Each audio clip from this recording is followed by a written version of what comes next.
Conflict. We've all been there. Your motives and values are threatened and you don't see eye to eye. But if you learn how to manage conflict correctly, it can be quite productive. If not, well, you'll probably look back and wonder how things got so bad. My name is Eric, by the way, and this is a story of one of my biggest career mistakes. It's not fun to talk about, but it goes something like this. I found out that my manager, Kent, was delayed to a mediation. So I took over, which I hadn't planned for. Things were already in a bad place, so I knew this conversation wasn't going to be easy. When the stakes are high and emotions run higher, it's possible to manage conflict if you choose the right strength for the moment. I, however, failed this one because I didn't know that at your core, you have both a motivational value system and a conflict sequence. I was unaware of how predictably my motives change during conflict. I wasn't watching for my conflict triggers or how to avoid triggering conflict in others. Your conflict sequence reveals the order that you want to accommodate others, assert yourself, and analyze the situation. Some people go to red first. They want to rise to the challenge, believing that the best way to resolve conflict is to confront it right away. Some go to green first. They want to be extra cautious, believing that the best way to resolve conflict is to take time to assess the situation and get things right. I go to blue first. I want to keep the peace.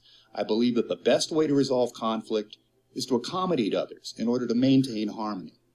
I've found that yielding on a few small points is a good way to get other people to open up so we can solve the main problem together.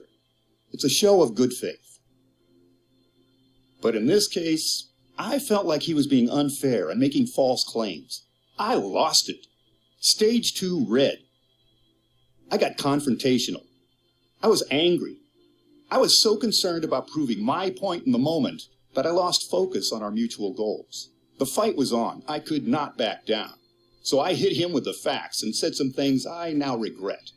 At that very moment, Kent walked in and heard everything. Stage 3 conflict is not a good place. I knew I'd gone too far. So I removed myself from the situation, out the door, rehearsing my resignation speech. But even in the rare times that you do go all the way to stage 3, there is an opportunity to learn. No matter what stage of conflict you're in, pay attention to what triggered it. That will help you see what really matters to you and others. Remember your values and your desired outcome. More clarity for yourself helps you expand your focus and think more about what both sides really want. Knowing your motives and conflict sequence helps you be clear about why outcomes are important to you and how you defend your values when they are at risk. When you choose your strengths with everyone's motives in mind, you'll be more effective during conflict, and you'll build or restore trust in the process. So even when you have a history of conflict, you can stay focused on achieving results through relationships.